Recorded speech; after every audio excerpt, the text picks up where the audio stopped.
안녕하십니까. 뉴스데스크 강원입니다. 오늘부터 강원도 내 대학들도 수시 모집을 시작했지만 고3 학생들이 모집 정원보다 적어 말 그대로 신입생을 모셔와야 할 처지입니다. 대학마다 정원을 채우기 위해 차별화 전략 마련에 분주합니다. 김도균 기자가 보도합니다. 춘천 한림성심대 캠퍼스입니다. 5년 전만 해도 1,000명이 넘는 신입생을 모집했습니다. 하지만 2020년부터 5년 연속 입학 정원을 채우지 못해 모집 인원을 786명까지 줄였습니다. 지난해 신입생 충원율이 90%를 넘은 곳은 도내 전체 15개 대학 가운데 4년제는 강원대와 한림대, 춘천교대 등 5곳, 전문대는 강원도립대와 송곡대 2곳뿐입니다. 특히 가톨릭관동대와 한라대는 2021년 이후 충원율이 70% 안팎에 그치고 있습니다. 앞으로의 전망은 더 어둡습니다. 2029년까지 약 13,000명 정도의 학생 수가 감소할 것으로 예상이 됩니다. 2025학년도 강원 지역 대학 15곳에 수시 모집 인원은 모두 16,700명. 올해 고3 학생 11,500명보다 5,200명이나 많습니다. 모집 인원보다 수험생이 적은 현상이 2019년부터 7년째 이어지고 있습니다. 학령 인구 감소 여파로 태백에 있던 강원 관광대는 올해 설립 30년 만에 문을 닫았습니다. 신입생 충원율이 떨어지면서 적자가 눈덩이처럼 불어났기 때문입니다. 지역 대학들은 신입생 유치에 사활을 걸고 있습니다. 국내는 지금 학교와 기관을 빼서 50개 이상의 기관들을 방문하면서 홍보활동을 전개하고 있고, 그다음에 온라인 통해서는 아까도 말씀드렸듯이 틱톡이나 쇼츠나 이런 것들을 해서 움직이고, 또 입학 이후에 세부 전공을 선택하게 하는 대학이 느는가 하면 모든 합격자에게 장학금을 주는 학교까지 대학들의 생존 경쟁이 갈수록 치열해지고 있습니다. MBC 뉴스 김도균입니다. 직업계 고등학교 졸업생들의 지역 취업률이 해마다 줄고 있습니다. 구직자 확보에 어려움을 겪던 기업 인사 담당자들이 직접 학교를 찾아 인재 확보에 나섰습니다. 이하라 기자가 취재했습니다. 부스마다 상담을 기다리는 줄이 길게 늘어서 있습니다. 학생들은 진지하게 모집 공고를 읽어보고 자신의 조건에 맞춰 궁금했던 질문들을 쏟아냅니다. 한식 조리사 자격증이 있는데 호텔에서 조리를 하고 싶은데 만약 한식 조리가 아니더라도 다른 조리를 할 수 있는지 궁금해가지고. 고성의 한 직업계 고등학교에서 처음 열린 채용 박람회입니다. 고성과 양양 지역의 8개 업체 인사 담당자들이 학생들을 만나기 위해 직접 학교를 찾아왔습니다. 학생들이 이게 여러 업체들을 비교 분석하면서 본인이랑 맞는 업체를 한번 탐색을 하고 거기에서 괜찮은 업체가 있다면 바로 이제 면접으로 진행을 해서 채용으로 이루어질 수 있기 때문에. 최근 5년 동안 이 학교를 졸업하고 고성 지역에 취업한 학생은 불과 15명. 2019년 7명에서 점점 줄더니 지난해에는 딱 1명만 고성에 취업했습니다. 강원도로 범위를 넓혀봐도 지역에 취업한 학생 수는 5년 전 13명에서 4명으로 절반 이상 줄었습니다. 사업 규모를 넓히고 싶은 기업 입장에서 어떻게든 지역 학생을 뽑고 싶지만 구직자를 구하기가 어렵다고 말합니다. 오래 근무하는 직원들을 뽑다 보니까 지역 학생들을 좀 더 선호하고 있는, 저희 호텔뿐만 아니라 지역에 있는 호텔들이 다 비슷한 고민거리를 안고 있을 거예요. 신규 산업 유치를 희망하는 지자체 입장에서도 구직자를 찾기 어려운 지금의 상황은 큰 고민거리입니다. 해양 심층수 산업도 지금 상당히 좀 기대가 되고 있습니다. 제2차 농공단지도 이제 회사 이제 넓히기 위해서 지금 준비를 하고 있는데 거기에 회사들이 들어오는데 거기도 많은 일자리가 좀 필요합니다.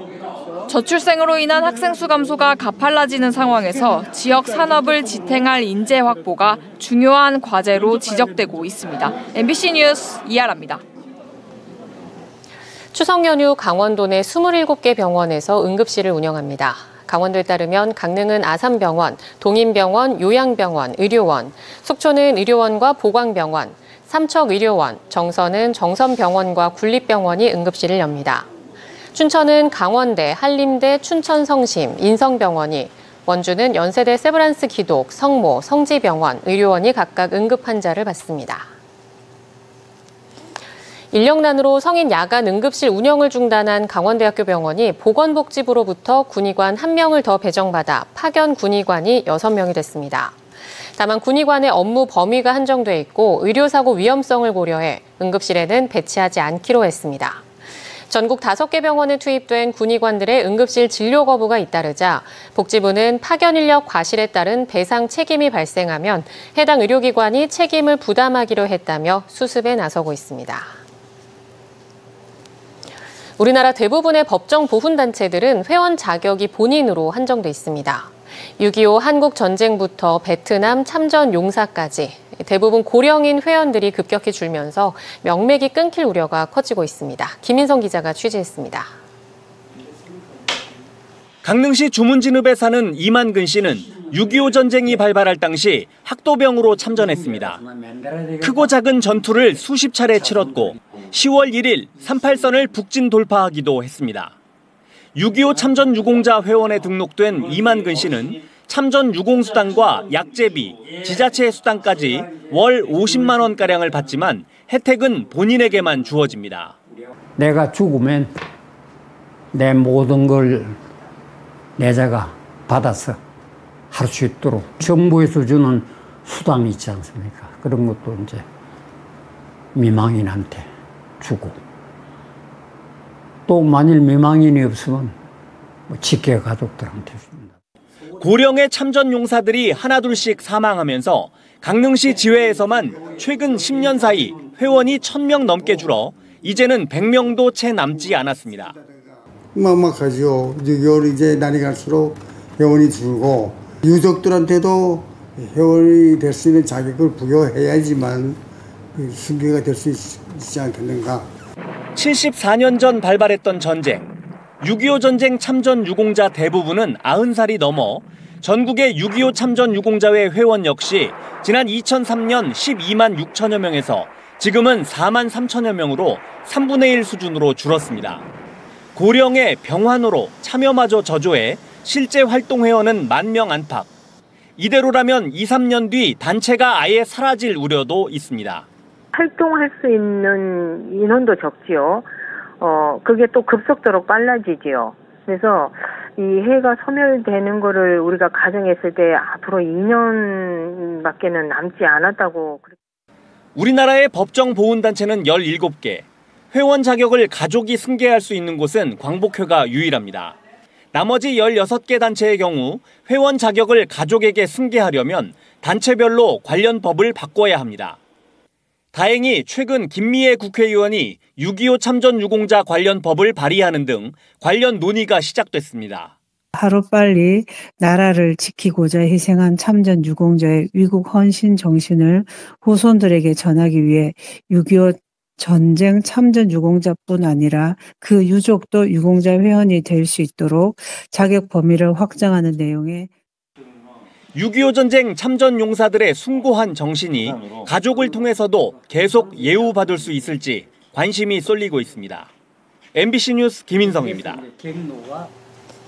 강릉시 유천지구에 공공복지시설 건물이 처음으로 들어섰습니다. 1층은 장애인과 어린이, 2층은 시민을 위한 복합복지시설인데요. 앞으로도 맞춤형 복지시설들이 잇따라 건립됩니다. 홍한표 기자입니다. 휠체어 장애인들이 가장 즐기는 스포츠, 탁구대 6대가 넓은 공간에 놓여 있습니다. 여느 체육관만큼 좋은 시설과 장비를 갖춘 장애인 전용 체육관이나 취미를 공유할 수 있는 당구장도 마련됐습니다. 평소에도 탁구 치고 있었고 탁구장이 여기로 이번에 옮겼는데 앞으로 탁구 치려면 여기가 좋을 것 같아가지고 계속 여기 와서 탁구 치고 그럴 것 같아요. 강릉 복합복지체육센터가 사업 추진 5년 만에 문을 열었습니다. 지상 2층에 연면적 약 4,400제곱미터 규모로 강릉 유천지구의 공공복지시설로는 처음으로 조성됐습니다. 1층에는 어린이들을 위한 공간도 마련돼 육아종합지원센터나 유천 다함께 돌봄센터도 들어섰습니다. 2층은 스마트 도서관, 생활문화센터가 조성돼 모든 시민이 일상 속 문화, 체육, 육아 지원을 누릴 수 있게 됐습니다. 장애인, 비장애인이 함께 어울릴 수 있는 공간이고 남녀노소 다 함께 사용할 수 있는 공간이라서 앞으로 복지사회를 추구하는 데 있어서 가장 기본이 되는 그런 복지센터가 아닌가 이렇게 생각합니다. 지난해 10월 다문화 가족 등 다양한 형태의 가족 지원을 위한 복합생활복지공간인 강릉시 가족센터가 문을 연 데 이어 향후에도 맞춤형 복지시설이 잇따라 들어섭니다. 강릉시 성덕동에 138억 원을 들여 남북권 노인종합복지관이 건립 중인 가운데 내년에 문을 엽니다. 또 도심 청소년 문화의 집과 치매 노인 관련 시설도 조성될 예정입니다. MBC 뉴스 홍한표입니다. 올해 강원 영동 지역의 체불임금이 역대 최고인 것으로 나타났습니다. 강릉 노동인권센터에 따르면 올해 7월까지 강릉지청에 신고된 체불임금액은 123억 원으로 지난 한 해 동안 신고된 체불임금액 125억 원의 98.5%에 달했습니다. 강릉지청의 체불임금액은 2020년 122억 원으로 정점을 찍은 후 코로나19 기간인 2021년과 2022년에는 절반가량으로 줄었지만 올해는 증가세가 더 가팔라지고 있습니다. 늘봄학교가 강원 지역 모든 학교로 확대되면서 학부모 모니터링단도 기존 57명에서 109명으로 늘었습니다. 강원도 교육청은 늘봄학교 정착을 위해 학부모 모니터링단 의견이 중요하다고 보고 모니터링단 인원을 크게 늘렸다고 밝혔습니다. 이에 따라 모레까지 학부모 모니터링단 연수를 통해 늘봄학교 정책 이해를 돕고 1학기 문화예술 프로그램 운영 결과를 공유합니다. 추석 연휴를 맞아 시군마다 전통시장 활성화를 위한 합동 장보기 행사를 펼칩니다. 양양군은 오늘 양양 전통시장에서, 삼척시는 오늘 도계, 내일 원덕, 12일에는 삼척에서 행사를 마련합니다. 태백시는 오늘부터 12일까지 황지 자유시장과 장성 중앙시장을 돌고 정성군은 내일 강원도와 아리랑시장, 고성군은 12일 간성 전통시장을 방문합니다. 강릉시는 12일 주문진 4개 전통시장과 13일 중앙 성남시장에서, 동해시는 12일 동해바다 중앙시장에서, 13일 부평 5일장에서 행사를 진행합니다. 양양군이 2차 추경을 통해 군 예산을 4,782억 원으로 확정했습니다. 오늘 양양군의회 의결을 거친 예산은 2차 추경으로 모두 100억 원이 증액됐습니다. 추경 예산에 포함된 주요 사업은 물치향 수산물 종합 판매장 건립 5억 원, 폐기물 소각시설 설치 11억 원 등입니다. 2024 경포 등축제가 오는 14일부터 닷새간 경포호수 일원에서 열립니다. 경포 빛으로 물들이다를 주제로 경포호수 둘레 9천여 개의 등이 설치돼 야간 볼거리를 제공하며 길놀이 행사와 공연 등이 이어집니다.